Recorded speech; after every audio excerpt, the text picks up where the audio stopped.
Welcome to Nightlight. Step away from the mainstream and gather around as we enlighten the world and our realities and travel this cosmic journey we call life. Join us as we share with you and provide that beacon that can guide us all to a better way. Explore with us as we examine a metaphysical montage of spiritual insights, covering everything from the mundane to the magical, UFOs to unicorns, and everything in between. This is a time of awakening, of sharing and evolving, of spreading our wings and soaring on the cosmic breath of creation.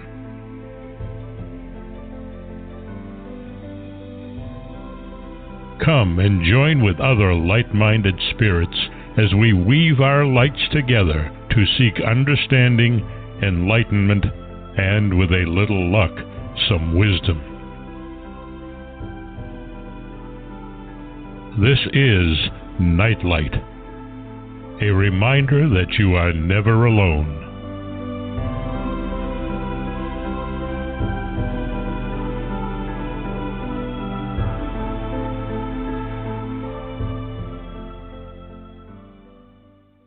Welcome to Nightlight, everybody. Thanks for spending your time with us and sharing your energy, your love, your insight, and your wisdom. I want to thank Ken Quiethawk for that amazing introduction. You can find him at nativestorytellers.com.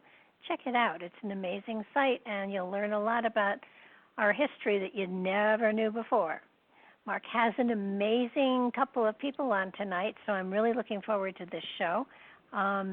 Both of them I've listened to before, and I have been enthralled by them and what they have to share. Hope you will be too. So, Mark, take it away. All right. Hey, Barbara, how are you? Doing well. Yeah, since this is the first show of the week, I need to remind the listeners of the show you're doing tomorrow from 2 to 4 p.m. Eastern Time, barring another microburst over your house. Yes. Yeah, I'm going to have Ahmed Osman on, and he's an amazing man, and his material is fascinating. So I'm looking forward to this show. Yeah, and you're covering another one of his books tomorrow, all right? Yes, the Egyptian Foundation of Christianity. It's a fascinating book. Okay. I'm looking forward to listening to that one too. Okay. Why fly to Nevada and storm Area 51 when Nightlight is bringing the invasion to the listeners? And join us. We have Seminole Lisa, the Human Billboard, the Serene One, and the Red Dragon Rider here with us. There's a conference in Knoxville, Tennessee, the Alien Expo, on August 17th and 18th that Barbara and I wanted listeners to know about. Two of the stellar presenters are our guests this evening. A third presenter, Brent Rains, will be with us August 27th to cover his upcoming book. I'm sure we'll get a little recap of his presentation at the Alien Expo and what he will be covering at the Mothman Festival. But tonight we have Mary Joyce for the first hour and Reverend Michael Carter for the second hour, and we are glad they are returning to Nightlight. Mary, you will be presenting on underground bases in western North Carolina. You cover these mysterious happenings also in your book, Underground Military Bases Hidden in North Carolina Mountains, and you have related materials on your fascinating website, skyshipsovercachers.com. So, all righty. I'm glad you guys are giving a boost to this Alien Expo in Knoxville. for the simple reason that most of the big conferences happen out in the western part of this country. And so I think it's really great that I think the spearhead person behind all of this is Katina Kyle, who does the Mysterious Radio Show out of Knoxville. And she and two of the radio stations are sponsoring this. It's going to be at the Knoxville Convention Center right in the heart of town. It's a big facility, so I assume they have room for a very large audience. I'm looking forward to it. And they actually gave me an assignment of two topics. I'll be talking, first of all, about UFOs in basically North Carolina, and also the secret underground bases. So they gave me a whole bunch of stuff to talk about. Okay. It does look like a great conference. A lot of really big name speakers with Stephen Bassett. He's going to be there. Mike Barra, see them on Ancient Aliens all the time. Ken Johnston, a real astronaut. Kathleen Martin. I mean, those are some really big names, and you and Michael are going to be there, and as well as Brent. There are even more people on their website. Ray Hernandez. Looks like a really good weekend. If people want to find out more specifically about who's going to be speaking, it's really easy to remember their website, and it's just the word Alien and Expo. They spell it the letter X, the letter P, and the letter O. AlienExpo.com, and then people can find out about all the presenters. Mary, since you brought up, just contact in the deserts, usually is late May, early June in Southern California. Do you find that there is going to be a different feel with this, significant conference being held in the East? Do you see any kind of difference between how the West Coast and East Coast present UFOs? This is really one of the forerunners for this part of the country, and since it's the first time they've had it, it's pretty hard to really answer your question. But the way they're setting it up, the way they're handling it, looks like it's going to be on a par with the more common conferences in the western part. Okay, that's good. And since you are going to be presenting on some of these underground bases, Well, I'll tell you one of the things I'm going to do. I'm going to start off my presentation talking about UFOs, and one of the reasons that I'm looking forward to this is that most of the time I'm talking on the radio, which I enjoy, but it requires me to be better at making word pictures because that's all we have to work with. And the neat thing about at this expo is that I'm going to be putting on a regular photo show of things that just absolutely will not translate totally into words. One of the things I'm going to be starting with the UFOs, in the mountains of western North Carolina, but I will make a jump at one point and be sharing some phenomenal photos that I haven't seen anywhere else. And they were photos that we got from a man from the Netherlands who contacted us, and he had taken NASA photos and he dusted and cleaned them so that the interference was taken out of the photos. So I have the pictures, the original NASA photos, and then I show the ones where he's cleaned them up, and the amount of detail and the size of these things are just incredible. And as you know, Jupiter's our largest planet, and these UFOs that are around the sun are bigger than Jupiter. Wow. So I'm anxious to share those with people. Oh, I'm sure that would capture their attentions very quickly. And yes, since you're going to be covering, the mountainous area of western North Carolina versus, like say the eastern side, where you get a lot of beaches and the ocean. Is there something about the elevations of some of these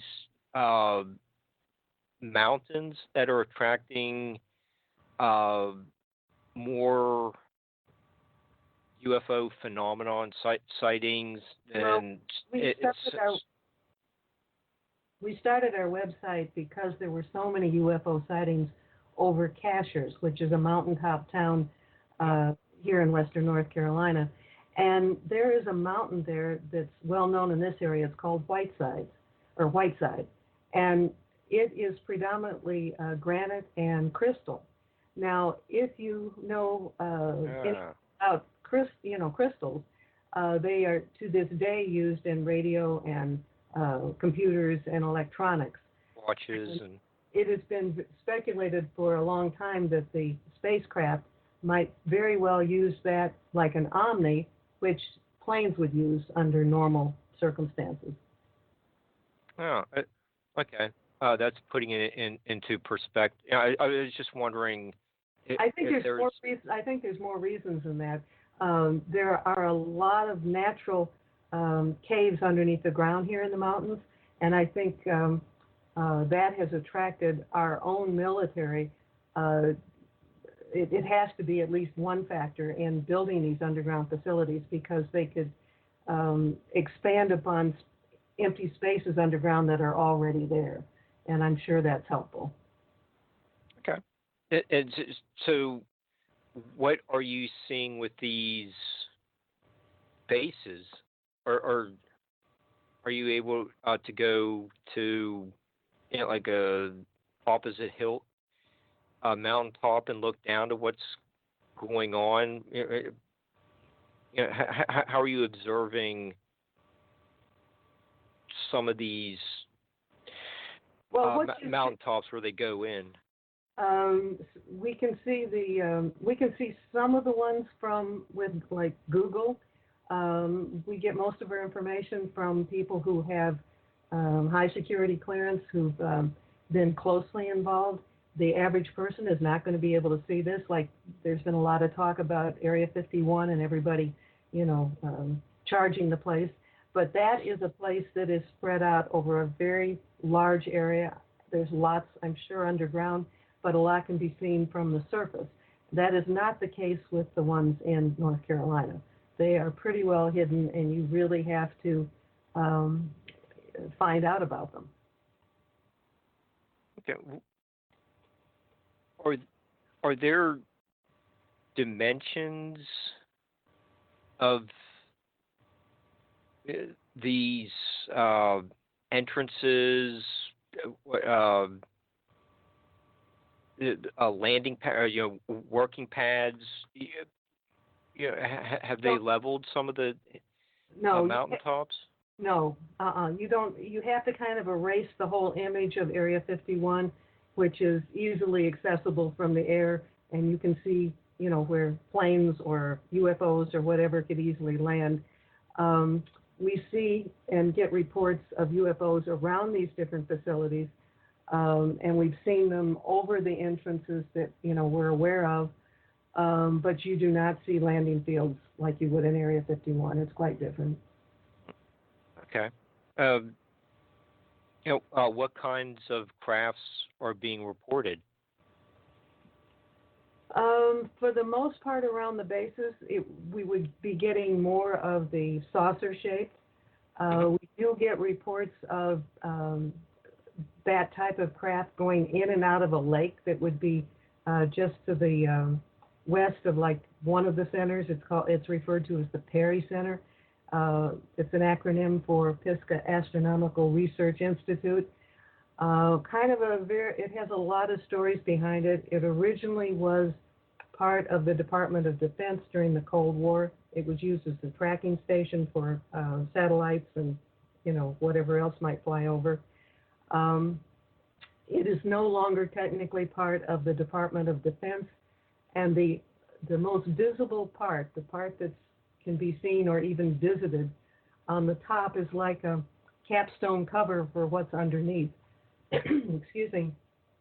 And right now it's used as an astronomical research institute. But that's only the surface facility. Okay. And there's been, recent activity, and we first heard about it from residents near the facility, near Perry, where they were hearing and feeling vibrations going on again around the place. And I was getting wind that there were people, or there were efforts to, dig and maybe expand the facility. That is something I was able to confirm actually using Google, because after I heard about it, I started using Google again to find the place. And I found 2 giant tarps over a hole, and where the tarps didn't quite come together, you could see that it was a big hole. And then there were excavating equipment, and you could see where dirt was being taken from this hole and spread out over a hill, just to kind of like dispense with it. What was interesting was that the soil that was being distributed was a very light color, and I got a cross-section of the different layers of soil in the area, and the deeper you would go, the lighter the soil would be. So this soil that they were spreading out over the hillside was very, very light, much lighter than the topsoil. So that indicated it was coming from deeper. So that's one way where we were actually able to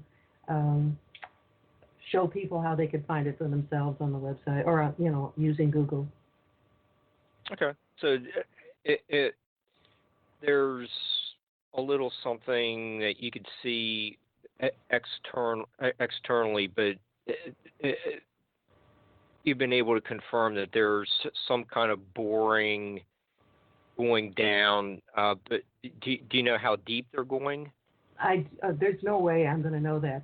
Okay. What I do know, as far as the information about it being city size, that came from 2 individuals who did not know each other, who both had high security clearance, and they both confirmed that did indeed exist there. Wow, city size, that's an interesting statistic. That was the description one of the witnesses gave me. Wow. Okay, so this is actually pretty big underground center, and I suspect that. Well, none of them are going to be the size of Area 51. Like I said, you kind of have to erase that from your mind. But these facilities here in North Carolina have to be of considerable size. There's one beneath the Smoky Mountain National Park, and during the years when it was being, let's say, built, which would be more around 2012, and shortly thereafter, there were huge working craft with the military flying in and out of there. And one of the witnesses was able to get a picture of a very large cargo plane flying low and up and out of the park, and the tailgate was still, the back tailgate was still open, so it had just made a dump.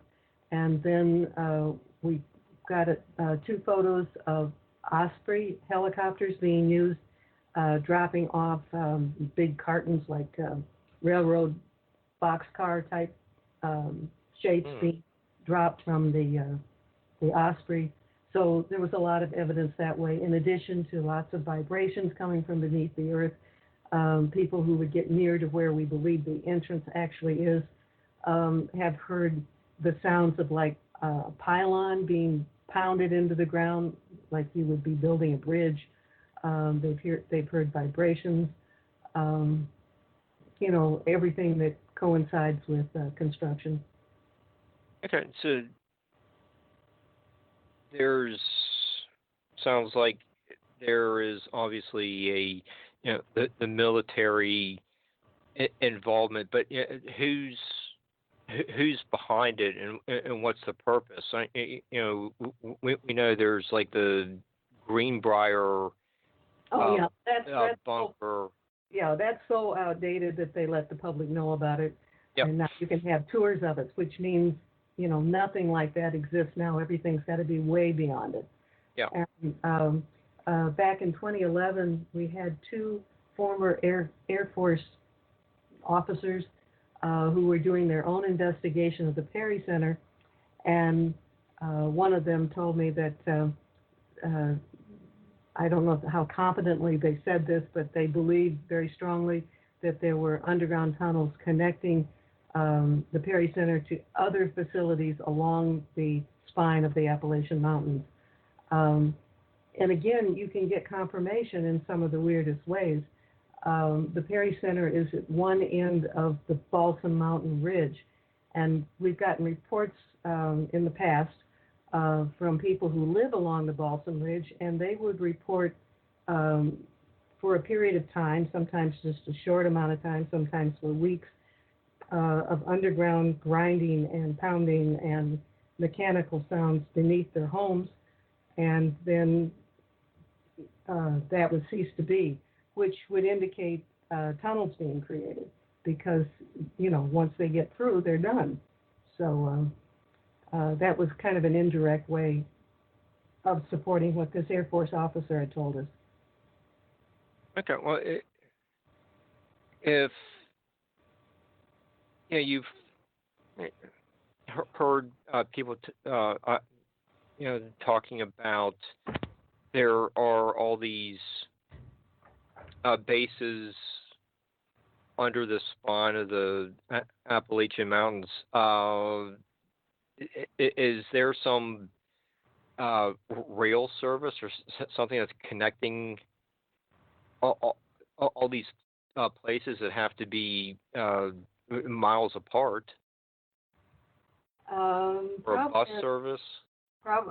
Probably in about 2 weeks, I'll be posting a story and a link to the best video I could find of these tunnels actually being created. So you can see the equipment, and then you begin to really appreciate the size and the enormity of the projects. And like I said, that we just posted stuff today. Our webmaster is up in your neck of the woods. I think he's in West Virginia for a class reunion or something. And so I don't know if he'll be able to do something next week, or we'll have to wait for the following week for him to post our next batch of postings. Well, the enormity that you were talking about goes along with the city size of some of these bases that were told to you. This is just a really captivating topic. Well, as far as the tunnel boring machines, they're bigger than train cars. They're longer, and they're obviously cylindrical in shape, and they would be bigger than a boxcar, but at least that gives you some place to start hanging an image on.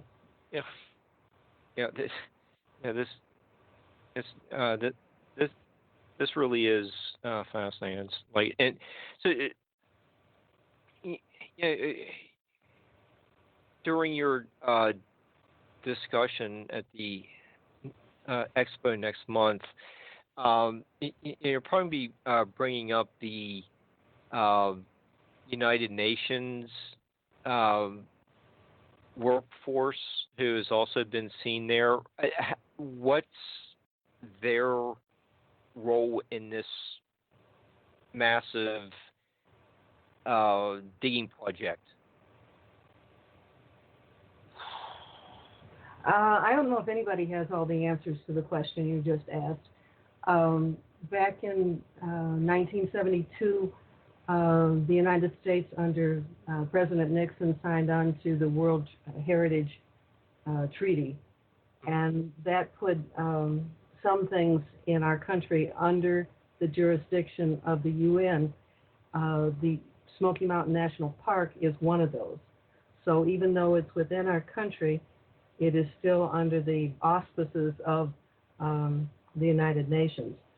That might be part of the reason that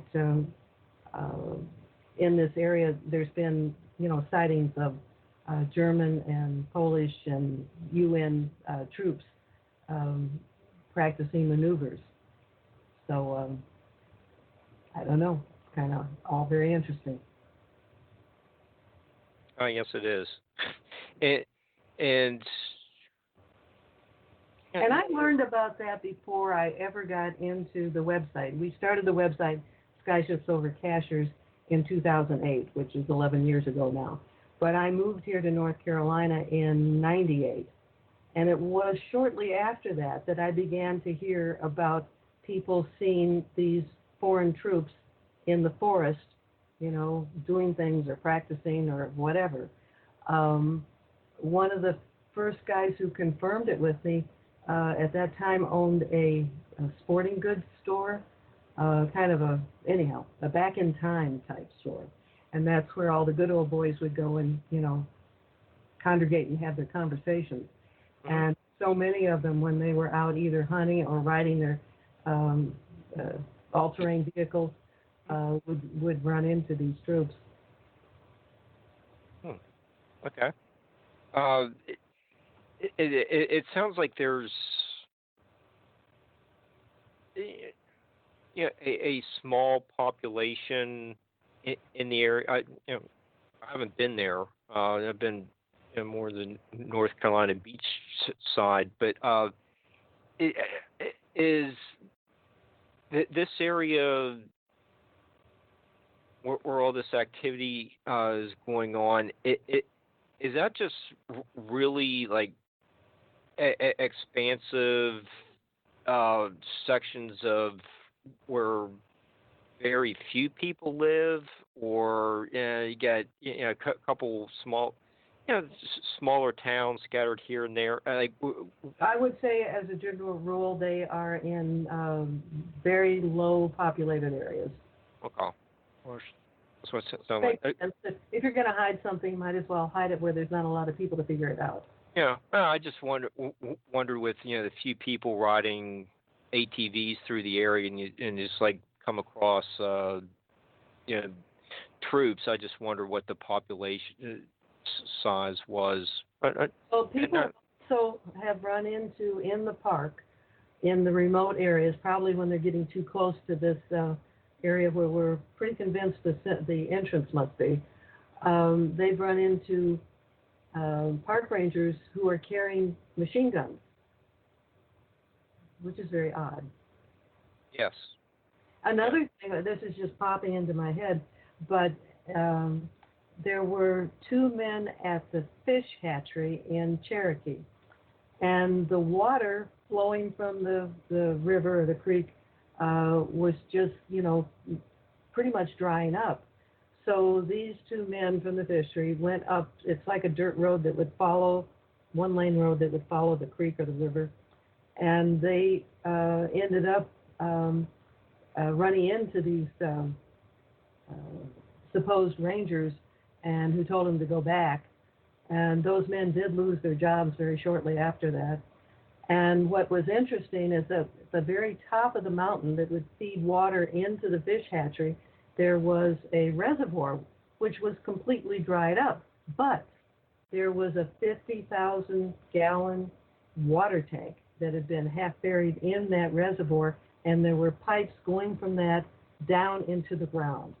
So it looked very much like the water was being drained off and sent down to the facility where we believe the entrance is. So it was supplying the water for whatever's going on beneath the ground. Okay. Oh, it sounds like it's being engineered to sustain, the underground city dwellers. Oh, that's what I would guess. Oh, okay. Well, it's all you're putting everything into place. And speaking of water, speaking a little bit about the UFOs over the mountains and this area, but you also mentioned, you just had a brief mention of USOs in a nearby lake.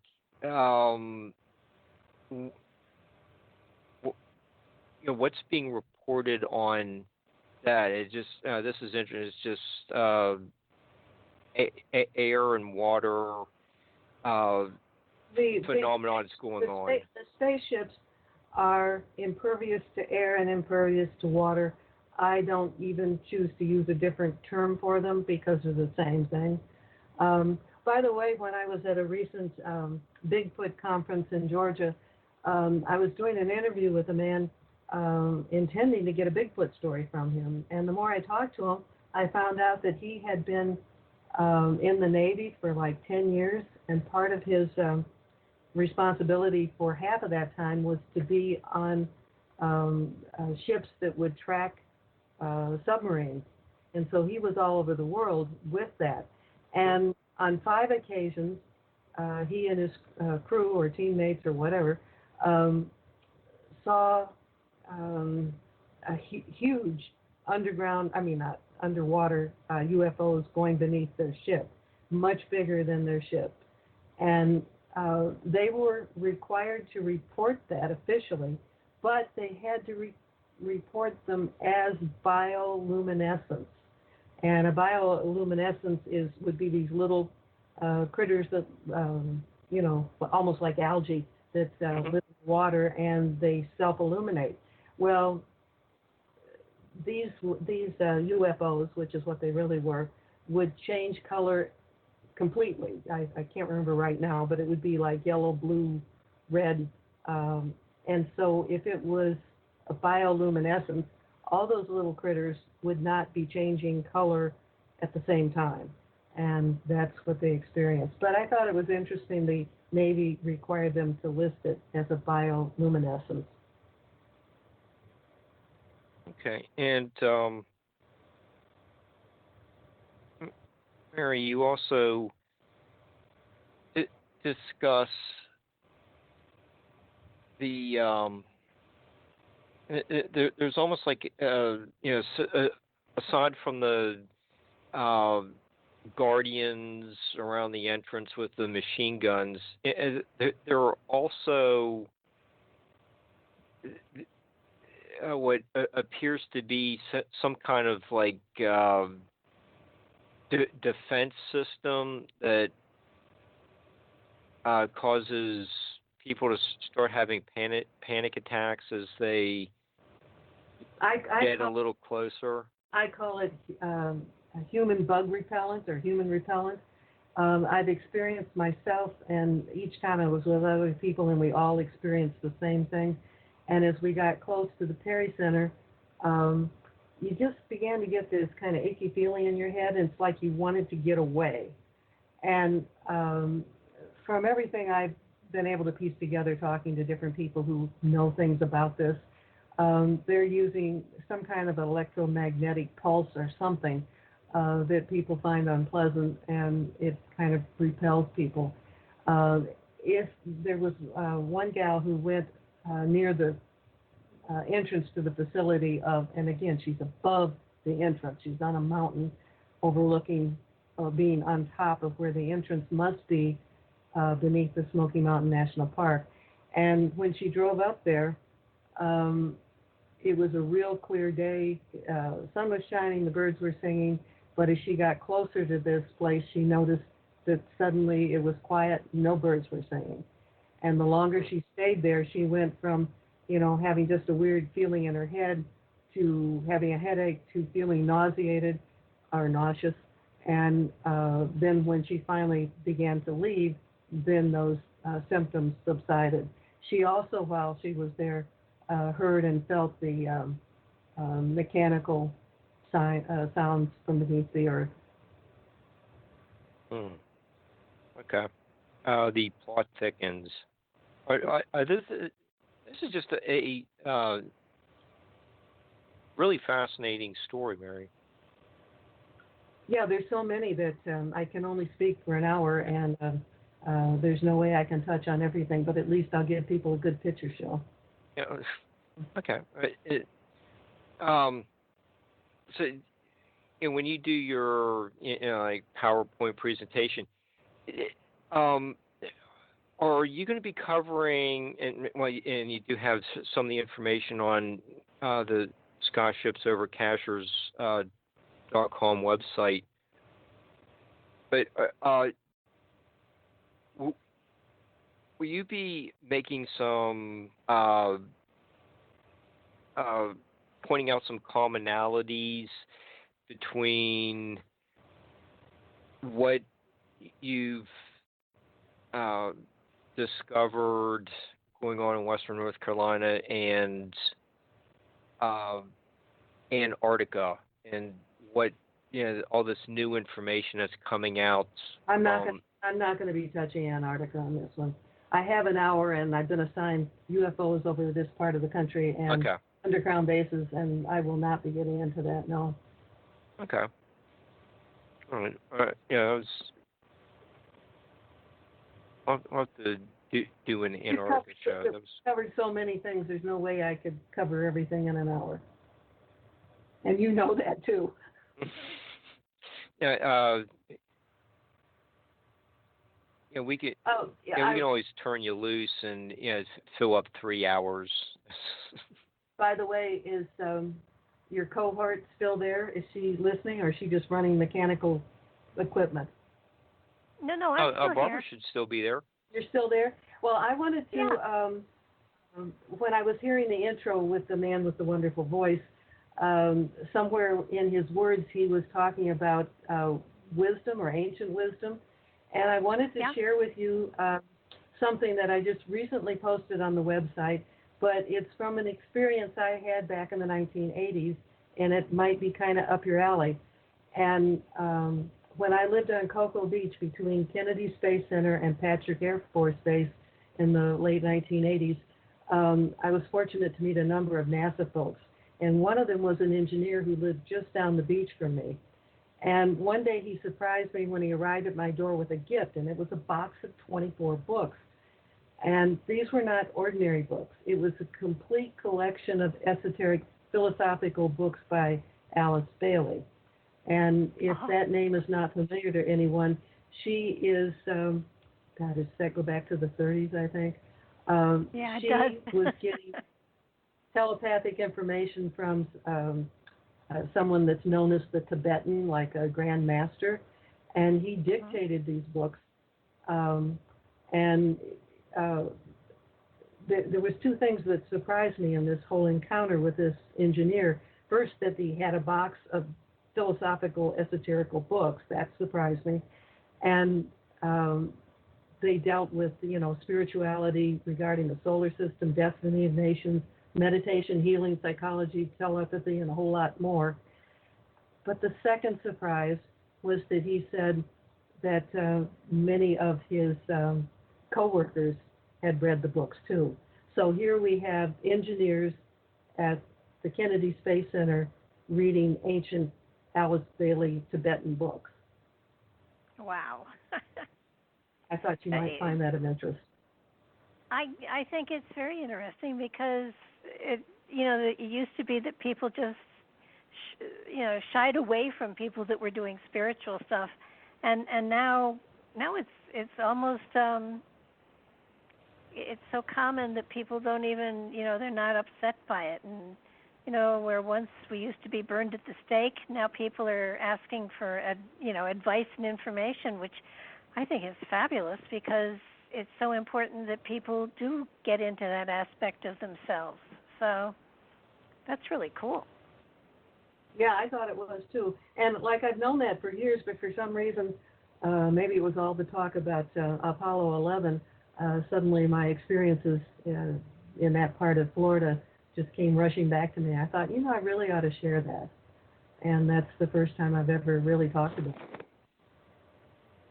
it. Well, thank you very much. It means a lot because, a lot of people have been closet spiritual people, but they're becoming more and more comfortable with the fact that it's okay, and there's really something important in that aspect of life that we all ought to be paying attention to. One more thing that I posted very recently that, in fact, it just got sent out today. I did 3 articles on psychic children. One is called Psychic Child Who Saw a Ghost. Another one, Psychic Child Who Saw Visions. And the third one is Suggestions for Parents Who Have Psychic Children. And so that's another field that has become much more accepted than just even a few years ago. Oh, yeah, and it makes so much. It makes such a difference in how the child grows up that they're accepted and what they know how to do and what they can do is okay. And that's the reason That's the reason I added the article about suggestions for parents, with real specific one-liner ideas, because parents can, there's good ways to handle the things that children are telling them without putting them down or dismissing them or, I don't know, just handling it the wrong way. So I think there's probably close to a dozen points that parents should really consider. And well, it's about time. The things I've been talking about since I asked if you were still there are all listed on the home page under See What's New on this website. And so the 3 things about psychic children and the one about the NASA engineer and the wisdom books are all easy to find. Very cool. I will make sure I check it out. Mark 2. And that's a good segue into my question. The website has a recent posting where there's a pattern of sightings in western North Carolina.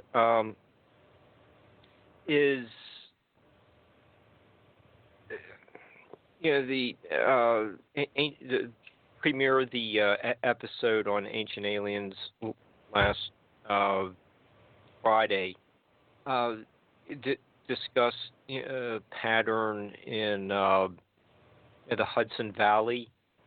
Do you find that there's a pattern in these sightings? Like they're showing up like all around around the same time of the year, or same, like between 11 p.m. and 3 a.m., something like that. Just about the time you think you have it all figured out, it changes. Okay. So you can find patterns, but I don't know if you can make the pattern stick or not. I do know that sometimes things happen in clusters. For example, in I think it's 2013, our key skywatcher up in Cashers got some phenomenal photos, and I will be showing some of those at the Alien Expo. We had a whole series of UFOs that looked totally different, including some that looked more like asteroids than anything else. And we got this long before, let's see if I can say it right, Mahu, or the big stone looking UFO asteroid that has been in the news, this year. And it looks like an asteroid, and yet it moves in a way that people think it could be a camouflage ship. And that's kind of what we thought we were seeing over her house. And even though they look like asteroids, they hovered over the woman's house, and they were not self-illuminated. They were seen because of some minimal light coming from the ground. Very odd looking. So I'll be showing those for sure. but they all came at that time, and we have not seen those odd ones since then. So it was a cluster. Okay. Mary, with your descriptions of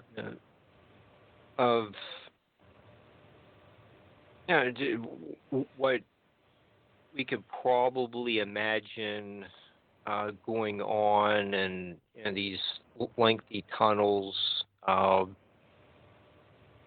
connecting. I think you need to just think of the tunnels as an underground subway system. Mm-hmm. And it just seems like it's kind of like going back to like the mythology and folklore of Agartha, and it's like nothing really changes. It's like what we're doing today has already been done in the past, and even the Book of Revelation has a passage about the people living under the ground. So this is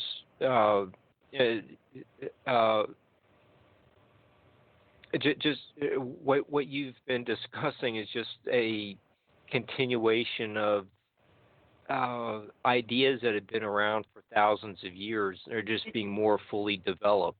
You don't have to get into any of this very deeply to get the feeling that we are not getting smarter. There have been great civilizations, perhaps greater than we can imagine, before us, and it's like society. It's like you and I suddenly everything just got destroyed. Now you and I know a lot, but we would not have the wherewithal to create the things that we take for granted in our society. So starting from scratch in the woods would be pretty awful. And I think we, as a people that we can relate to now in our immediate history, we've had to work our way back out of the primitive conditions. Interesting way to look at it. And we've heard a little bit about the UN troops. Have you heard accounts about if there are any of the different types of ETs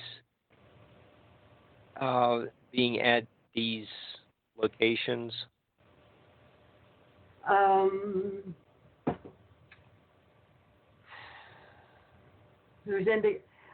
There have been people at one of the sites where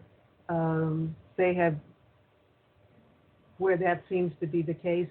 It's very common for the ships to be seen. It's not common for the aliens to be seen. And since you're now talking about aliens, and I want to bring Barbara back in here on this one, because she'll appreciate the fact that some things just happen. Today, and I did not initiate any of this, I was contacted by 3 people who are, let's say, all researchers who've been in this field for a long time. They are all concerned about the bad kind of aliens. And I first heard the term the dominators when I was doing a Little People story. And the Little People, about a year after I had made contact with the land and the man who has the land where these little people live, I said, if they ever get any information to share, let me know. About a year later, I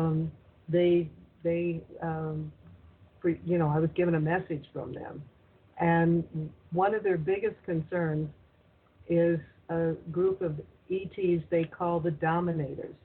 And the dominators are the most foul of the ETs. And according to them, they regard Earth as the farm and humans as the food supply. And they prefer the small humans, just like I guess many humans prefer veal because it's young cattle. It may very well connect with these very unusual number of disappearances of people and children. The little people are afraid beyond belief of these dominators. So these three men contacted me today, and all three are wanting to pursue finding out more confirmation and information about what I will call the dominators. They may have other names, but that's the little people's name for them. So I thought Barbara might appreciate the fact that, all of that just happened in one day without me initiating it. And when things happen in clusters like that, I just have to pay attention. No, absolutely. I've not heard that name before, but certainly I hadn't either. The number of children that are turning up missing is staggering. So something's happening to them. It's more than it's more than kids just getting lost or even kind of being kidnapped. It's a staggering number of children, and that's in this country. In third world countries, it's even worse. There would be no record. There would be no record of it. Right. Wow. I'll have to check into that because I've not heard that before, but that just means that I haven't heard it before. It doesn't mean it hasn't been out there. But it's new to me too. What was interesting was that I asked one of the guys who called me. I said, "Now is somebody just picking up?" Because he said he'd heard it from other sources. And I said, "Is somebody just picking this up from reading the article that we at one time had posted and still is on the website somewhere?" And he said, "No, it was independent of that." So I don't know if the term dominator is broadly used. That's one that the little people use. So there may be other names for the same entities. I certainly will check into it, but thank you. It's if you something find out I haven't heard let before. me know. It's oh, something absolutely. that it's creepy as all get out, but I guess we better know about it. But yeah, better to know about it than to just pretend it isn't there. Right. And besides Absolutely. that, people have been coming up with these theories like there's some of them are quick to blame the Bigfoot. And we have plenty of Bigfoot reports in this area. I think I've done, the last count was like 65 stories on Bigfoot. And my general feeling about the Bigfoot is they're benign and they are not violent. The only times that I ever have heard violent stories about the Bigfoot are either where hunters are going after them, they've endangered the little big feet, the little Bigfoot children, or something along those lines. For the most part, I think they just as soon avoid us. Oh, yeah. No, I'll totally agree with you on that. I think they're about as benign as they get. I come to the defense of the Bigfoot because I really don't think they ought to be blamed for these children disappearing in the woods.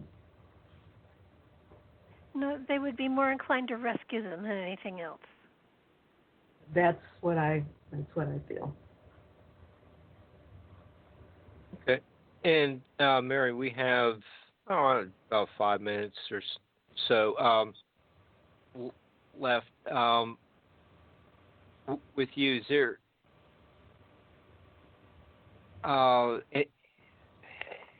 any other points you want to make about the upcoming conference? Well, it's a 2-day conference. It's on the 17th and 18th of August. I will be speaking, and Michael, who you're having on next, will be speaking on Sunday. I'm speaking at 10, and he's speaking the hour after I'm there. Oh, okay. So you might want to know that. We have talked quite a bit about underground bases, so I will mention that I have done a book on the subject. It's available through Amazon, and it's underground bases hidden in North Carolina mountains. So if people are especially interested in that, that might be a book they'd be interested in. Okay, and you want to talk to us about how to find your website and? I'll say it and then I'll help everybody remember it. It's Sky Ships Over Cashers, and cashers is spelled just like a cashier at a store. SkyShipsOverCashers.com, and it's named after the town of Cashers, which is a mountaintop community where we continue to have, UFO reports.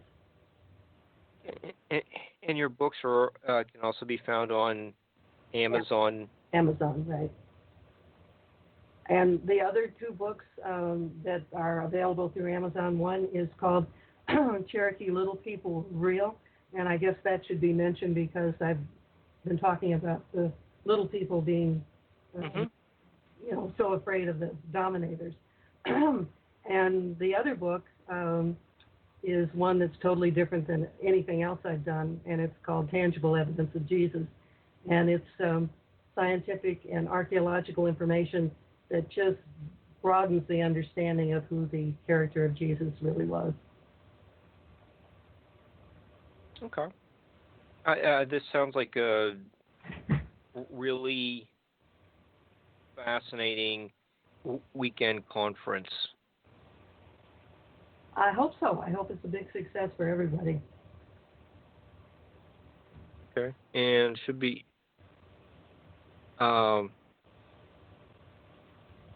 by the way, how long have you and Barbara been a team? About a year. We are just about at our 11th month anniversary.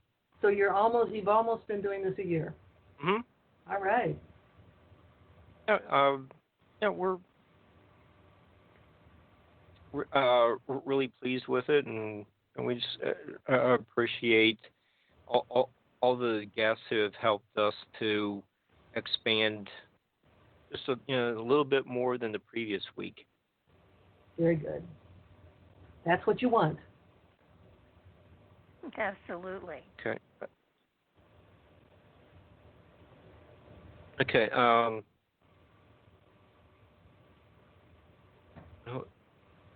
right. And Barbara, do you have any last minute questions? Barbara, are you the one who leans a little bit toward the spiritual? I'm the one that's that Barbara's dives field. in. I dive in with both feet. Yes, I've been doing the spiritual stuff for the last 50 years. So yeah. Oh.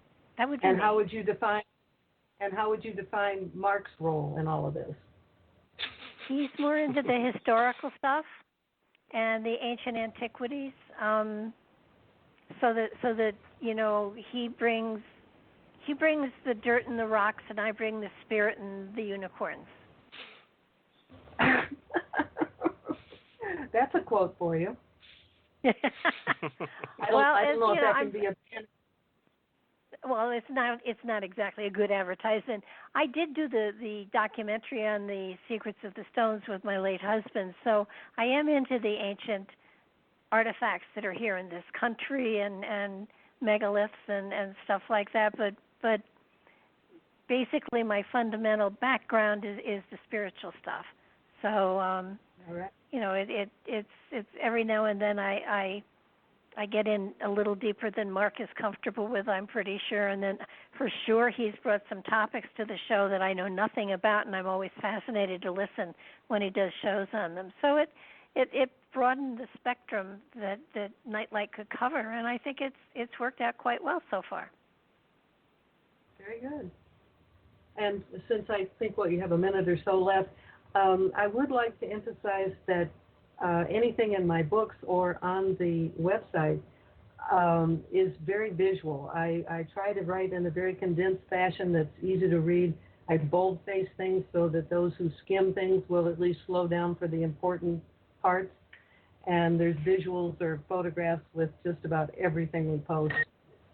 Which, absolutely. We live in a visual world, and that's important. I've read your book, and I have your book on the little people, and it's a joy to look at and read. Thank you. Okay, and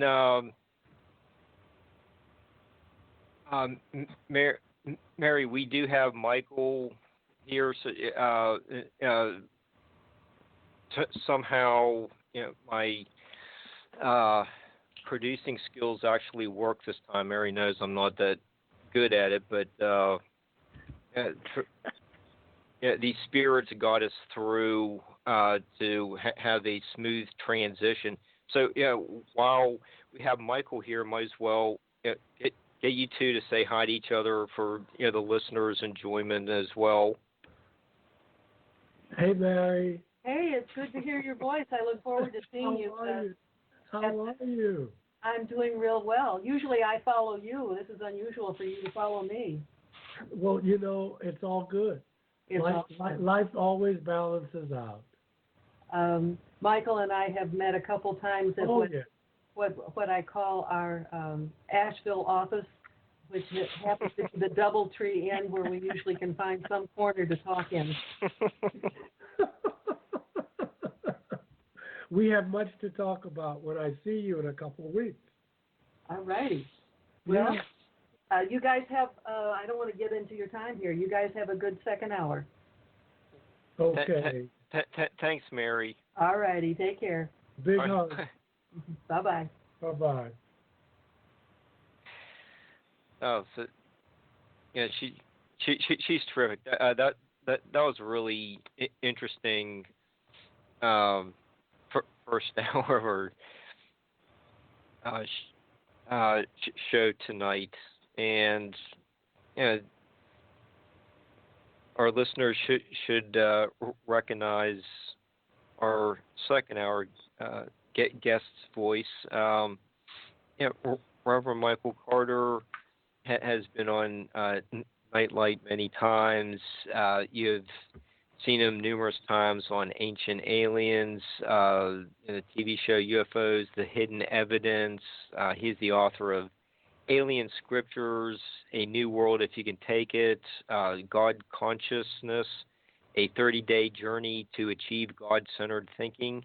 And his website is michaeljscarter.com, and he will be speaking, I think Mary said Sunday at the Alien Expo. So, is that right, Michael? Sunday, August 18th? Yeah, I think at 11:30. Okay. Yeah. So, and your topic is going to be UFOs in the Bible. I think it will be. We'll probably be all over the place. But yeah, we'll begin there. I always wind up talking about consciousness or the spiritual transformation of the experiencer. But I think we could be a little all over the place. But yeah, there'll be some Bible stuff there. Okay, and you and Barbara's Patrick made us see what has been documented about UFOs for 3,000 years. When we dismiss that some don't want us to think about UFOs, there really isn't a normal scientific explanation for the pillar of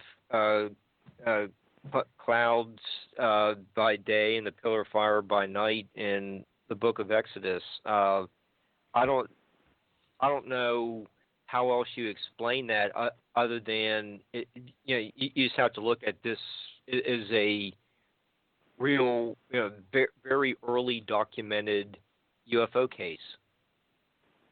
Yes, I agree. I mean, there's some earlier. The Egyptians, I think, there's a passage, I don't remember all of it, that I had read about the Egyptians talking about a disc flying in the sky, and they described it, that it had a breath that stank and that kind of thing. But yeah, I don't know. I've heard scholars try to explain the pillar of cloud by day, pillar of fire by night as a volcano.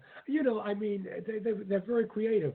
The thing that's most important, I think, about that incident is that there's no Jewish religion until the Exodus.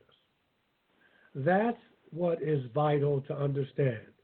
Yahweh gives this ragtag bunch of people some rules, some laws, tells them that you are my people, and so that is the beginning of the Jewish religion. So that's what is very crucial about that.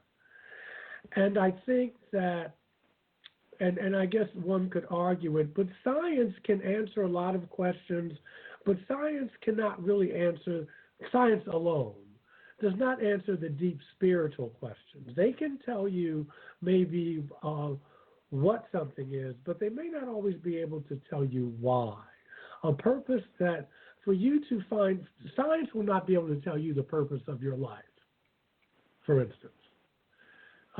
You will have to discover that on your own. And there are, of course, ways to do that.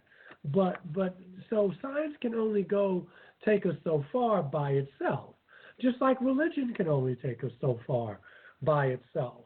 Einstein had said that the religion of the future, or the spirituality of the future, would encompass both science and religion. And I think that there's a lot of truth to that. Okay, and while you're talking about the early formations of the Jewish. Hold on, before you go on. Sure. I have to say hi to Barbara. Barbara, how are you? I'm fine. Is How Barbara are you? there? Barbara's Yeah. Hey. Yeah, I'm here. Okay. Long time. Just wanted to say hi. Michael and Anyway, I I'm have sorry, more. Mark. Michael and I have a great deal in common. Actually, he actually went to the same school I went to, and when first I invited him on my show to talk about his book, he kind of wanted to know if I knew anything about the Bible and UFOs, and I said a little bit. And in the foreword to his book, he thanks my late husband, Patrick Cook. And so when I told him that, I knew a little bit. Patrick Cook was my husband. It was kind of fun. That's right. Yeah. And also, Barbara is a very talented psychic, as the audience may or may not know, and has read me a few times. I know at least one time. So anyway, I just wanted to acknowledge you, Barbara. Didn't mean, Mark. Well, I didn't mean to be unprofessional. But I am. You're not unprofessional. It's a lot going on.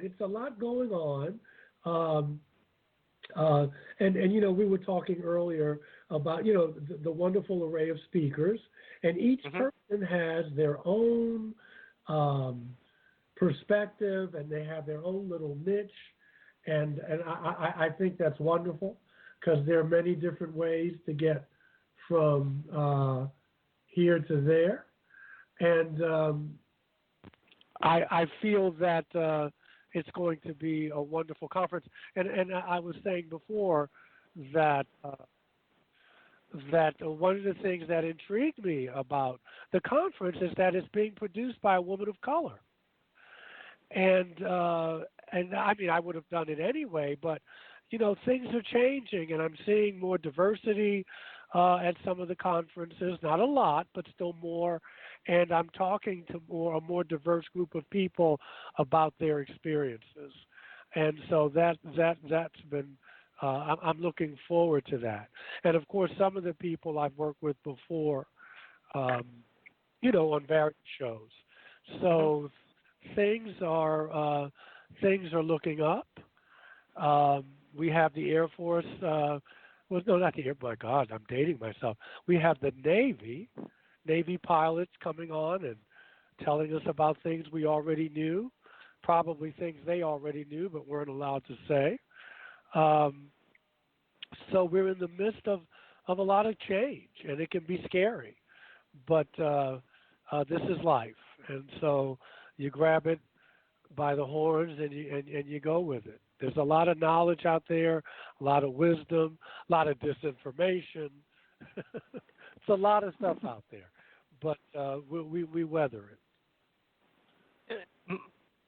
Michael, it just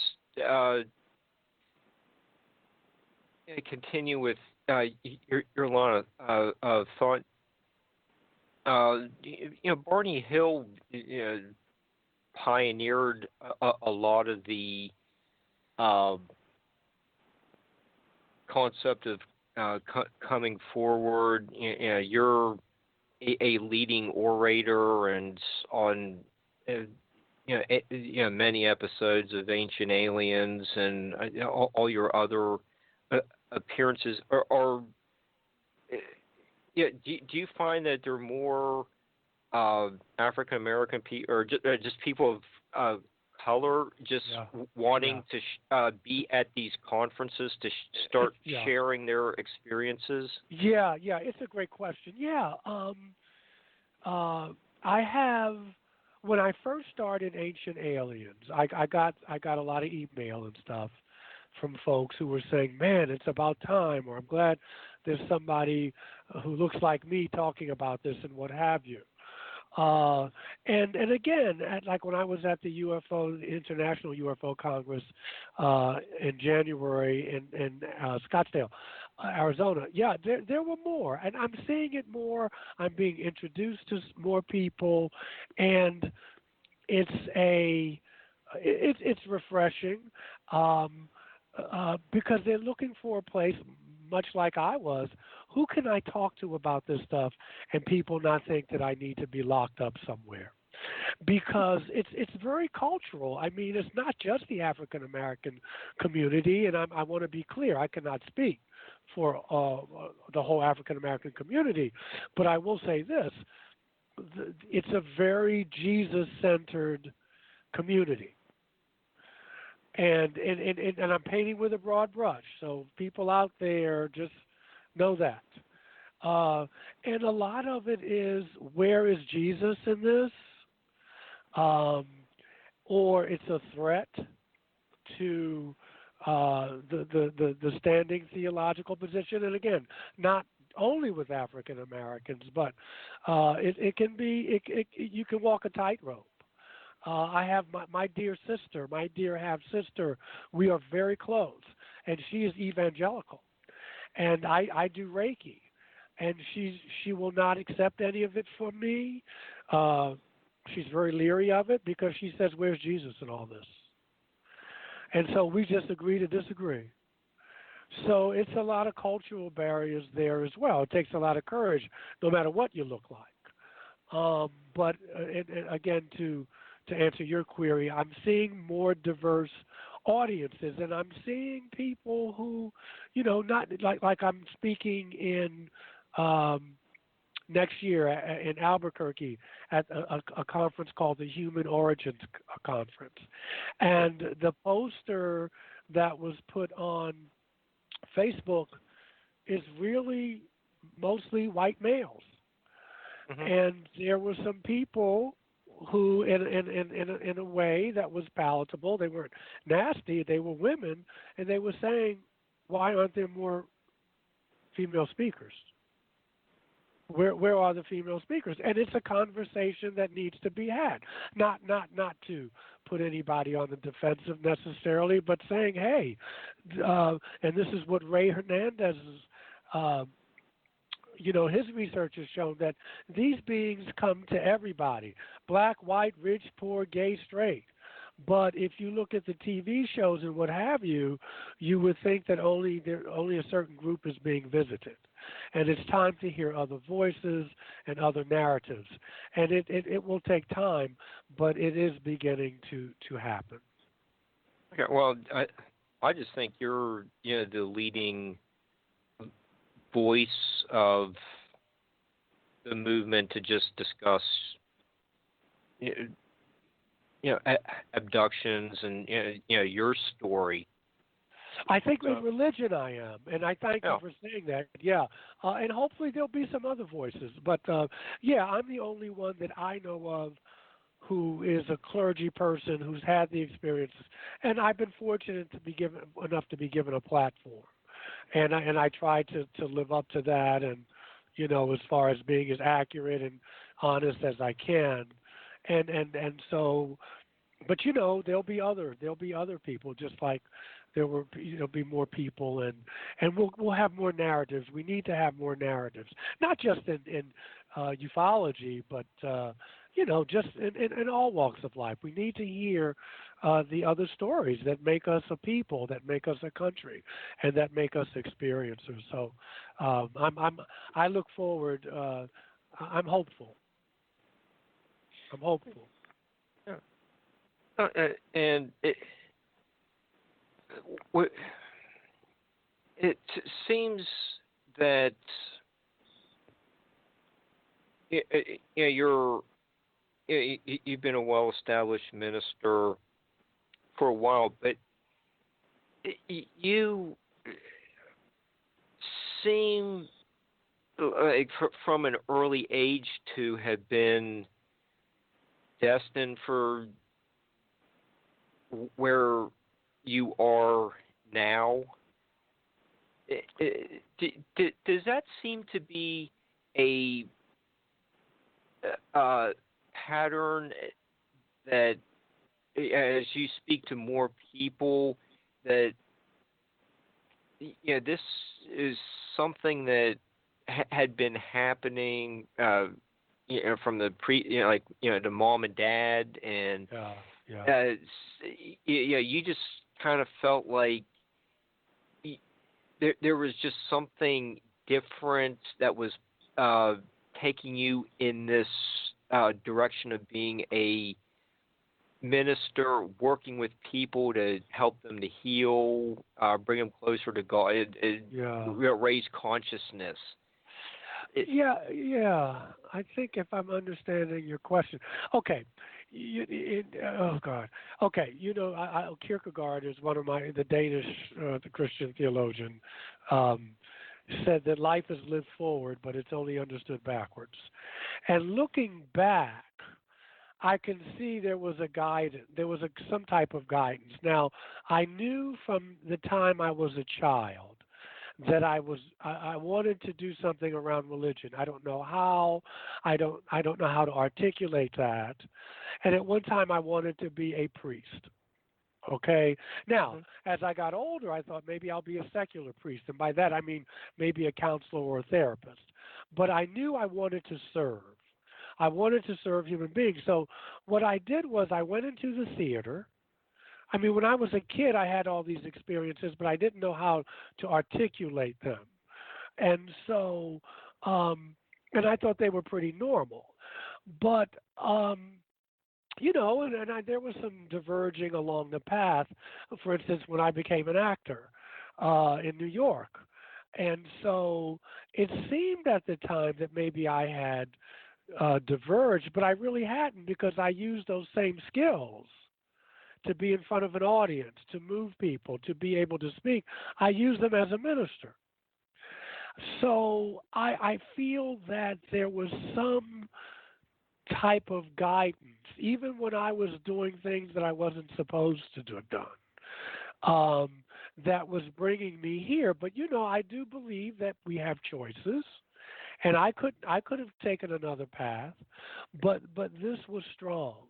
And I just opened myself up along the way, going from being raised in the African American Baptist tradition to, studying existentialist philosophy, interfaith,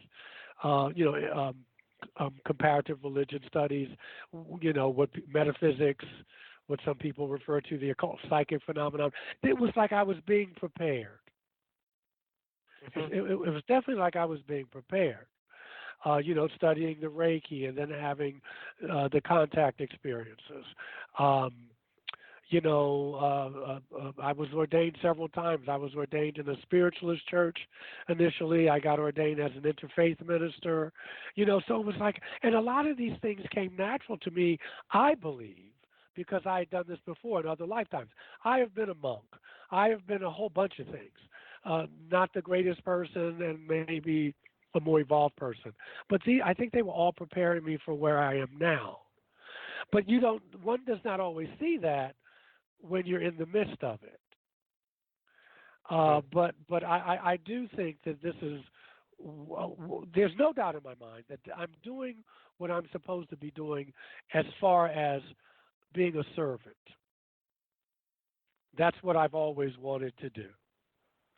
When I was an actor and when I left the professional theater, I said to myself, at one time I was in the business of creating illusions, because as an actor, that's what you're doing. Right. And now I'm in the business of shattering illusions. Yeah. That's powerful. You're kind of touching on a little bit of like reincarnation, and like this time around, you're talking about shattering illusions, and it seems like it might have been a little different than what you were doing as a monk in another lifetime, but. Well, I do live.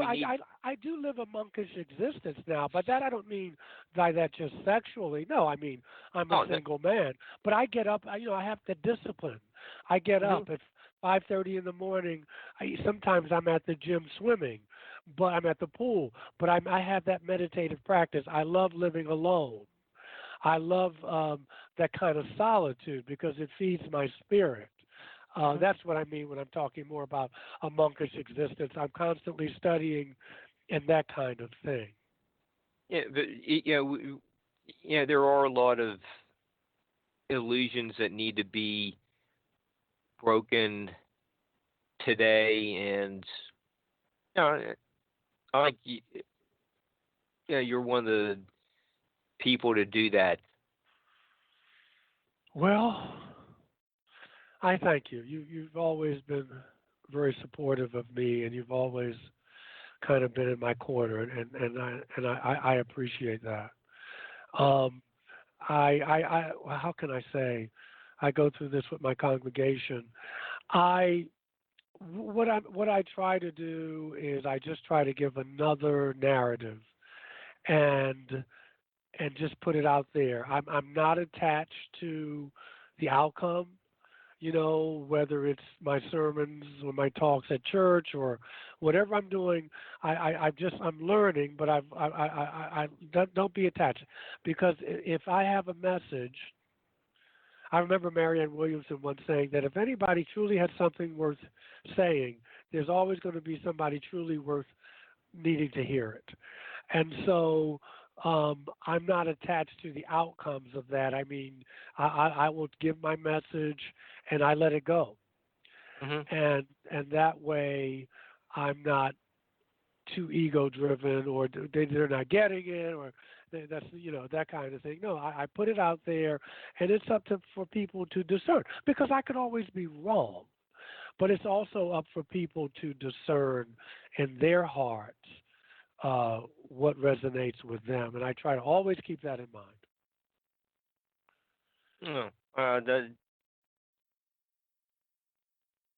That's I guess what I'm powerful saying, message. I'm as I've gotten older, and I'm sure Barbara, you may know about this as well as your wise counsel. Just that, not everybody, but I'm losing the need to have to be right. I just turned 62. I'm going into a different phase of my life. I'm a young 62, but I'm still 62. And so the things that triggered me before, what have you, really don't. So I do have to ask myself sometimes, Michael, do you want to be right, or do you want to be at peace? And so, again, I just put it out there, and then, we'll see where it lands.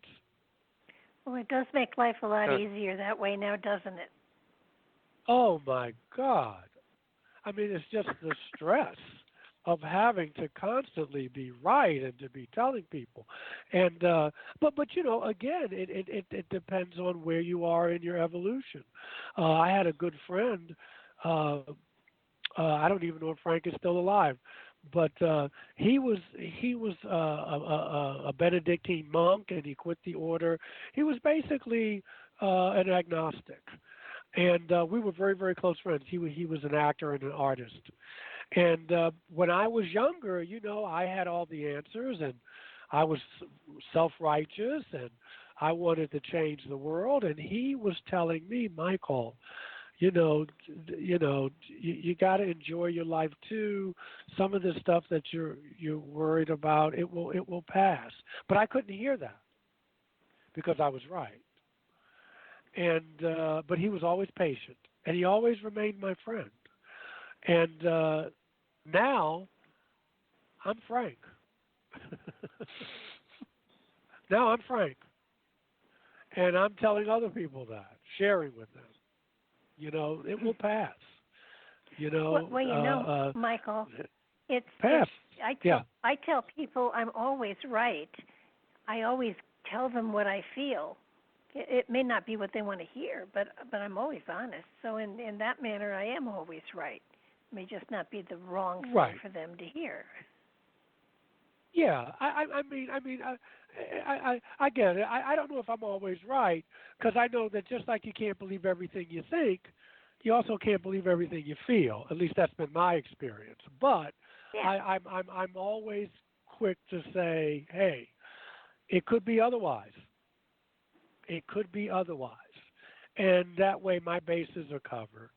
And I really feel that way. It's not like a manipulative thing. It's just like I think that the Bible is, for instance, many things. And not just the Bible, the Quran, the Dhammapada, the Upanishads, but I also think that there are UFO stories in there. I could be wrong about that, and people need to know that. But this is what I feel, and this is what I'm thinking, and I will share that with you. And if you think it's blasphemy or I need to be that's fine. I don't have a dog in the hunt. My job is just to give it out. And what people do with it is up to them.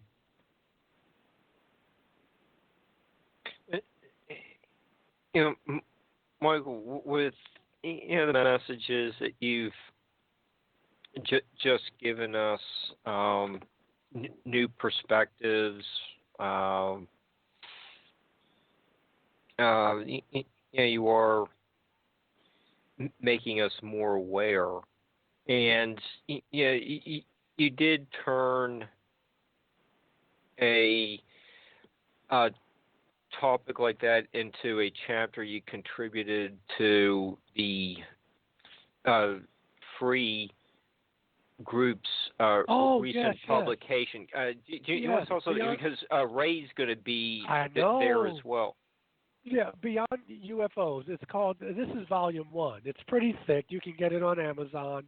Ray Hernandez, among others, is one, but Ray is one of the co-founders of FREE, which is the Dr. Edgar Mitchell Foundation for Research into Extraterrestrial and Extraordinary Experiences. It is a 501c3 academic research institute. And so what Ray did and I think he's on the cutting edge, he wanted to, outside of the narrative of the mean, wicked star people who wanted to come take over, and he went and he spoke to people like myself and other people who said, wait a minute, we've had positive experiences with these beings. We've undergone some type of transformation, and we'd like to be an alternative voice to those who are saying that these beings mean us no good. Not saying that people who have had traumatic encounters, not saying that that's not true, but just again giving that there's another voice. The voices are important.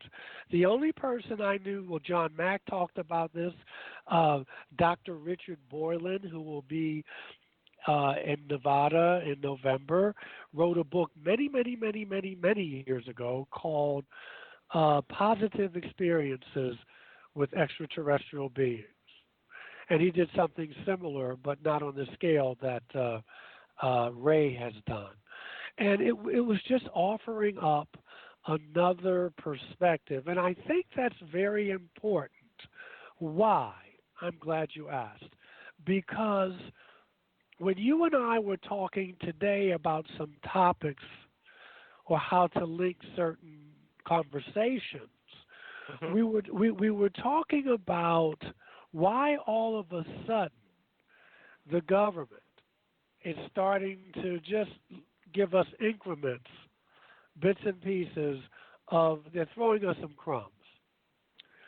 And the first thing that came to my mind was, and it's the most obvious one, is that there's going to be probably a sighting, and I'm not saying there already hasn't been, but that they cannot explain away, that they're not going to be able to kind of finesse it. That's number one. But number two is, I was talking about Dr. Carol Rosen. Dr. Rosen was featured in Dr. Greer's book, Disclosure. She was the first woman corporate manager of Fairchild Industries, okay? And she was a spokesperson for Werner von Braun. Now, Brother Braun came over with Operation Paperclip. He worked with the Nazis and with rocket technology and that kind of thing. And he revealed in the 70s that the Gulf War of the 90s was planned. He told Dr. Rosen that there was a plan to justify weapons in space based on hoaxing an extraterrestrial threat. Okay? And she said that on his deathbed, he was dying of cancer. And he said that this is how it would go down. He said that the first enemy were going to be the Russians. Okay? They were the communists. They were coming to get us. Okay, this was in 1974. The second threat would be terrorists. Okay, that's what the world would be told. This is our next threat. It's the terrorists. The next threat after that was going to be the threat of an asteroid. Okay, we have to defend this. These are all the excuses to put weapons in space. All right, and lastly, she said that. Werner von Braun said the last card would be, and I'm using her words, the alien card. We're going to have to build space-based weapons against aliens. And he told her that all of this was a lie. He said that this has been planned for decades. And I started to think about that. Because I was saying, why now? Why now? What is it about now? And so that's what I wanted to share. The other thing was this, and more on a social political thing. I have a book here called Inventing the Axis of Evil. It was written in 2004 by a guy named Bruce Cummings, Irvan Abrahamian, and Moshe Maas. And it was called The Truth About North Korea, Iran, and Syria. And they were saying in this book that, again, the plan to fight North Korea, but it hasn't gone well because they have nuclear weapons. And so they're not as easy. But the plan to fight Iran and Syria, this was being talked about in defense circles back in the 60s and 70s. My point is, out of all this, is that, well, we see it now. We went through Iraq. We're trying to work with North Korea, and we're already in Syria. The point I'm trying to make is that the powers that be, because we know that the president doesn't run the country, corporations do. The powers that be, when we're asleep, they're thinking of how to get what they want done. So we have Dr. Rosen talking about this going on in the 70s, probably before. And so now I'm starting to connect the dots a little bit. Again, could be wrong, but something worth thinking about. And the same thing with inventing the axis of evil. North Korea, Iran, and Syria, they were being planned as geopolitical pieces of territory that we wanted to control since back in the 70s. Wow. And everything that the samples, 4 samples that you've brought up have happened, and maybe not so much the asteroid, but you keep hearing about something, Nibiru getting a little closer. But we're just kind of waiting a little bit more on the alien part of this to happen. Where is disclosure going to disrupt that? Do you think disclosure will disrupt, like number 4 from being the culmination of these 4 events happening, and we can avert like some kind of catastrophic world war? I don't know. I don't know. I don't know, and I think that's where the consciousness comes in. Granted, we're not going to get 8 billion people to all sit down and sing Kumbaya. However, pardon me, there is evidence, depending on how you look at life. Is it half full or half empty, the glass? I mean, we're having conversations about things just all over the world that I never thought we'd have conversations about. We're having conversations about whether capitalism is the best form of government as we head deeper into the 21st century. We're talking about race, at least in this country, in different ways, in painful ways, but we're talking about that. The role of women in our society, the role of marginalized peoples of color and poor white brothers and sisters. I mean, this stuff is all on the agenda. We're talking about corruption in high places. Big technology makes all of this stuff more, the optics are more clear about certain things. And so we have a chance here. It can seem like chaos, but I think that we have a chance, at least I'm talking about, at least in this country now, this is where I live. I keep up with some things over across the pond and in other countries, but we have a chance now to decide which way we want to go. What kind of America do we want? What kind of country do we want to be? Now, other countries have had this conversation, not all, but a lot of European countries have had this conversation. And so there is a more civilized lifestyle in some countries. If we look at the Scandinavian countries, there's a reason that they're happy people. Now, this is not saying that they're perfect, but they seem to have found a way to at least live more in harmony with each other. Again, not a utopia. We are young, and we've been the bosses on the block for so long. So we who knows where we're going to go? But we do have a chance, I think, to divert certain things. But it depends on the consciousness of people, and that's why I do what I do. I know that's why you guys do what you do, getting a different message out on the airwaves to raise the frequency, to raise the vibration a little bit, giving people information. They can turn that information into wisdom. I think that that's where we're going to have to go in order to survive as a species, because we can control it. We can destroy ourselves. So to your initial question, I have no idea. I'm just waiting to see how things play out because there's some answers that we just don't have now. But in the meantime, there's always plenty of work to do. And that's the work of just being a human being.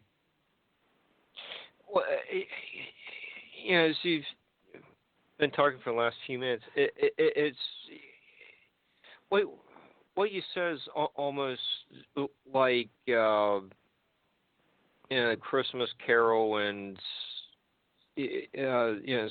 Scrooge dealing with the ghost of Christmas is yet to come. You can still make those choices and avert the gloom and doom. Listen, the gloom and doom. Listen, let's say, heaven forbid, that in the next hour there's a nuclear launch. Okay, we can't stop that. Barbara can't stop it. I can't stop it. You can't stop it. But the point is that if that's the way you have to go out, heaven forbid, if you look at your life and you can say, you know what, along the path I tried to love somebody. Along the path I tried to help somebody. I raised my hand more to heal than to harm. That's really all you're responsible to do. You don't have to take on all the problems of the world. You don't have to save everybody from themselves. All you're responsible for is the vibration that you create while you're here. That's all you're responsible for. Because a lot of times, not all the time, we've had this conversation, a lot of people want to change the world, but they don't want to change themselves. Mm-hmm. And the problem is Trump. The problem is Biden. The problem is, what's her name, Ms. Cortez. But it's never us. It's always somebody else. And like Thich Nhat Hanh reminds us, enlightenment is when a wave realizes that it's part of the ocean. So as long as we buy into this illusion that I'm separate from you, we will have the mess that we have. That has been the cause of all the sorrows of the world. That you and I are not the same. That you and I are different from one another. Yes, we're different in our uniqueness, but I'm just as unique as everybody else. Mm-hmm. But it's if you get more, then I get less. Your hair is different from mine. You sleep with someone that I wouldn't sleep with. Whatever it is. And this, as they say in the 12-step program, our best thinking got us here. This is the best humankind has done. From all the eons of being on the planet, our best thinking has got us here. So even Ray Charles could see that maybe, even Einstein says it, right? You can't solve a problem from the same consciousness that created it in the first place. But we continue to do that as a species as well as individuals. So there's the old saying, if you want to keep on getting what you're getting, keep on doing what you're doing. And Michael, that fits in with, what you're talking about. Acting was creating illusions. As a minister, you're breaking down more of illusions and helping people to see the truth, for lack of a better word. But as we were talking earlier today, we did bring up like how much that scene from the X-Files just really resonate with so many people who are involved in like internet radio and the guests, and yes, it was that and that was really breaking down illusions there about what's really going on with what you're talking about with dividing people. Some people want to be alienated from everyone else, and they're still making all the rules. That one 3-minute segment really seemed to change the awesome power that TV can have. Yeah, technology can be used for wonderful things, to educate and to unify, no doubt about it. But we don't use it that way all the time, right? There are people who know more about their baseball team or their football teams than they do about what's going on in the world. And that's by design. It's like the old Roman circus, give them bread and circuses. And they don't know that they're getting screwed. They don't know that they're getting screwed. And so, but that's how you control people. That is definitely how you control. You don't even know it. And you can throw in a little bit of truth with a lot of disinformation, or a lot of disinformation with a little bit of truth. And that's where you have to discern for yourself what resonates with me. There was a story I told yesterday at church. Monday. It was just a cute little joke, but it was about a guy. He was a minister, and he lied, and he didn't go to work one Sunday. He went to play golf. And this angel says to God, whatever that means or looks like to our audience, whatever that looks like to you, and the angel says he needs to be punished. And so God just kind of listens, and so the guy hits a hole in one. I mean, his first swing at the ball, and it goes like 250 yards and lands right in the hole. And so the angel says, I thought you were going to punish him. You let him get away with that. And God says, what? What's the big deal? Who's going to believe him? And so the thing is that, the truth could be a truth because, it could be right there in front of you. But if it's mixed in, who's going to believe you? Who's going to believe you? But now that's changing because of shows like this and, the conferences and what have you. But basically it was that. You could go and tell someone, I saw a ship last night and a being got out and gave me some information or whatever, a little rock or a crystal or showed me the future. Who's going to believe you? As we talk more about the truth, it seems like there's been a little bit more openness about the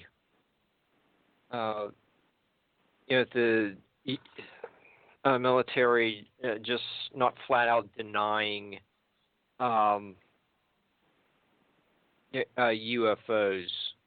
They have a new term for Yeah. Unidentified aerial phenomenon. Yeah. Okay. Yeah. Well, but again, we touched on it about 10 minutes ago. The question is why? Why now? Mm-hmm. And in some ways, and this is just me, I don't need them to tell me something that I already know is true. So I'm not kind of hanging on their every word. I feel vindicated, but even then, because governments lie, that's how they stay in power. It'd be nice if they didn't, but that's what they do. And so we know that our history is duplicitous in some ways, maybe not any more or less than any other country. So again, and that's where patience comes in. The question becomes, why now? And that will be revealed. That will be revealed. It will come out. Maybe, whether they wanted to or not. So the question is, why now? But also the question is, we have lives to live. You know what I mean? We have like tomorrow. I got to go to work. Okay, and so that's the reality. I could have a visit tonight, and I may call you up and tell you, and this is what was told me or what happened. But when it's all said and done, the next day I got to go to work. I got to pick up my daughter from school. The thing is that how you integrate all of this into your life, because that's where it's at. You don't need an extraterrestrial to come down to tell you that you need to learn to love or that you need to look at some of your baggage. It has happened, obviously, to people, myself included, but you don't really need that, because otherwise you just become an exclusive club. I was visited and you weren't. And that's that. I mean, maybe that's for some people, but that's not what I'm about. I'm different from you because this happened. No, the point is that for me the question becomes, like Ray talks about, like we talked about in the book, how has it changed you where you can contribute to making the planet a better place? You know, and it doesn't have to be great. We all can't be Dr. King or Mother Teresa or whatever. But like Mother Teresa once said, you want to change the world, go home and love your family. There's a challenge for you, because we all got dysfunctional families. You know, Ruby tells us, when I was young and clever, I wanted to change the world. When I got young and old, when I got older, I just needed to change myself. This is the message. This is the message of transformation in order to save what's left of this planet. But that's just about changing ourselves. And religion and philosophy have been talking about this for eons. If you notice, there were some UFO questions that we talked about. But mostly we talked about how do we live. And when I go to these conferences,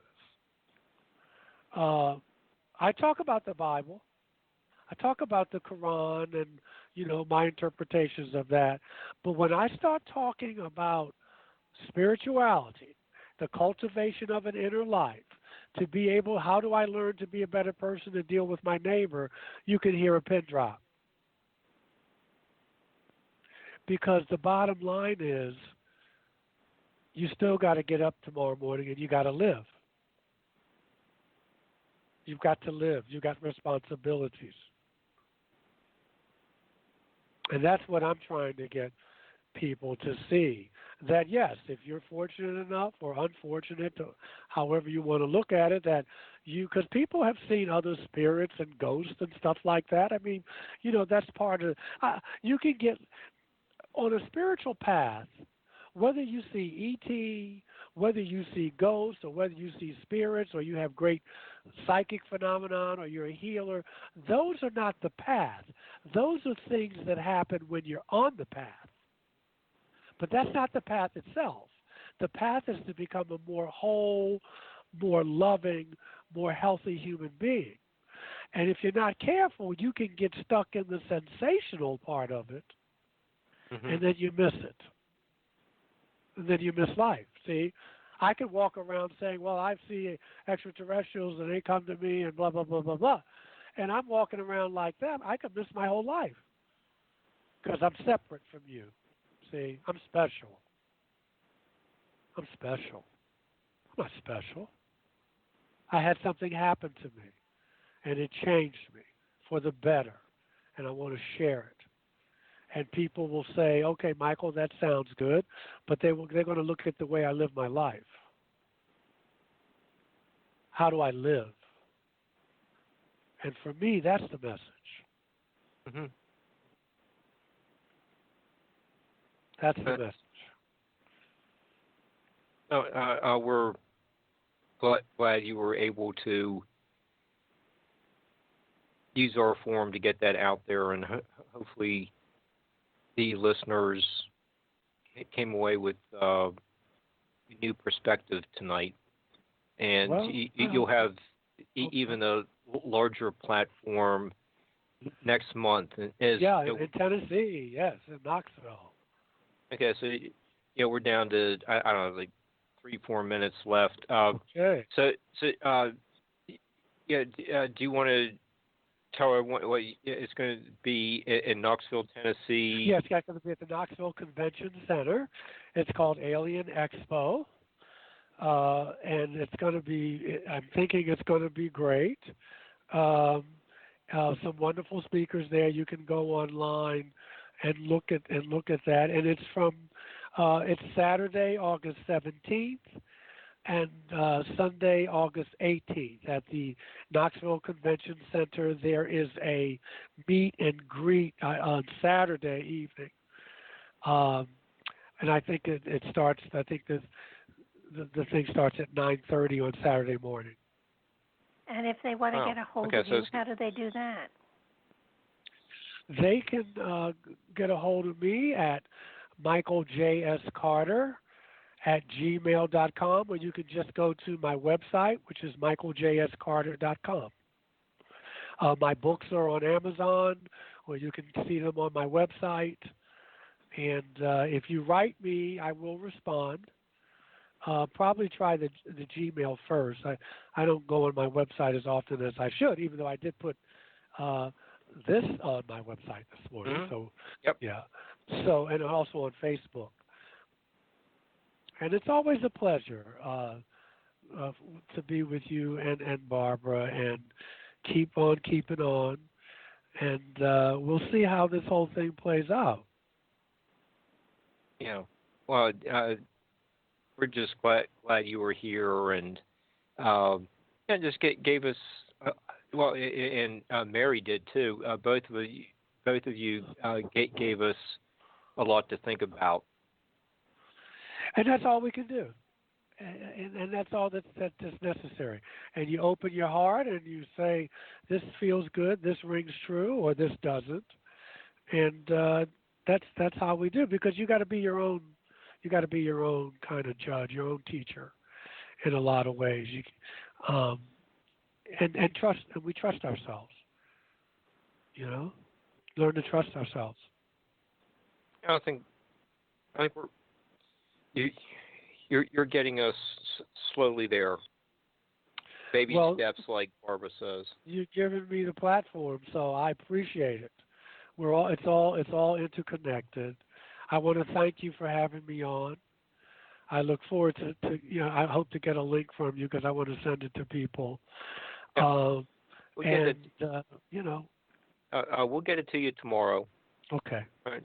And Barbara, do you want to wrap up any last minute? We have a show tomorrow from 2 to 4 with Ahmed Osman. Or Barbara, is there anything else you want to say? We come down to the last minute or so? No, it's been a fabulous show, Mark, and awfully good to talk to Michael again. It's been quite a while. It's been a while, Barbara, but I appreciate talking to you again. And yes, Mark, you just get better and better with this. I really enjoy it when we sit down and chat. Yeah, it's fun. I get a lot out of this too. So if you're looking to do last few weeks of summer vacation. Got the Alien Expo in Knoxville, Tennessee.